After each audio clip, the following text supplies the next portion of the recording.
City Employees Multipurpose Cooperative nagselebrar sa ika-35 katuig sa panaghiusa og kalambuan. Aniya ang kumpletong detalye. Ang Oroqueta City Employees Multipurpose Cooperative, OSEMCO, nagsaulog sa ilang ika-35 ka-anibersaryo ug sa susamang higayon gipahigayon ang Special General Assembly ubos sa tema karong tuiga at OSEMCO Shape Minds, Determine Shape Lives.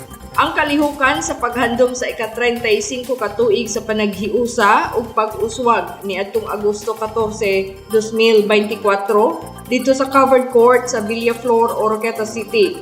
Din anaa ang presensya ni Oroqueta City Mayor Lemuel Merrick M. Acosta.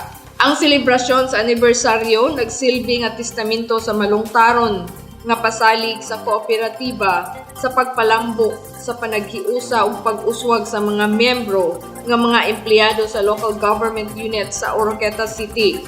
Tipik sa meeting, ilang gisgutan ang kalabot sa pag-evaluate sa mga opisyalis sa kooperatiba kung nakahatag ba o kaayuhan sa hugpong o sa pagpadumdum sa mga miyembro nga aduna sila'y katungod nga magpili kung kinsang ilang himoong leader ug kung angayan bahatagan sa lugway sa ilang gihuptan nga responsibilidad din adunay kakayahan nga mopalambo sa serbisyo sa OSEMCO para sa pagpauswag usab sa kinabuhi sa mga miyembro. Ang usa ka miyembro sa board kung galing din na gana, pero kung patsada mo ng performance, mura na lang, why do we need to reinvent the wheel when it still works for us? Diba? So, why agay utang, wautay agay lalisan, napita, kay pwede man nato magamit ang ato ang gahong isip miyembro sa atong kooperatiba. Awhag ni Mayor Acosta nga ang importante magkahiusang hugpong para sa pagpalambo o pagtubo sa kooperatiba. My message will always gear towards unity among members because there is strength of unity. Let us not divide our Let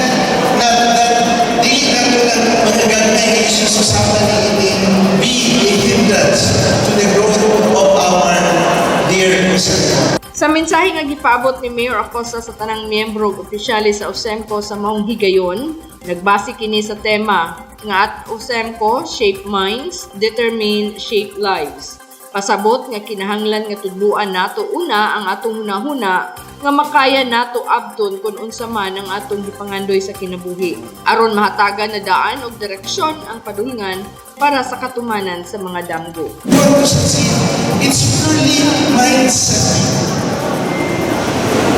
Ikailangan atong ilubog ang kinaiya. Ngayon, negative. We can condition our minds to be successful.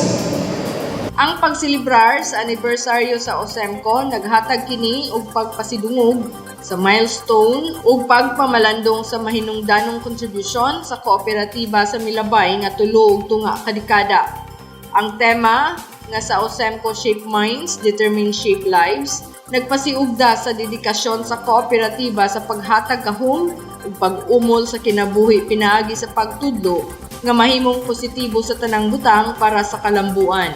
Ang kalihukan nagsaad nga usa ka mahinungdanon nga okasyon nga puno sa pasalamat, pagpamalandong ug pagpaambit sa mga panan-awon alang sa umaabot.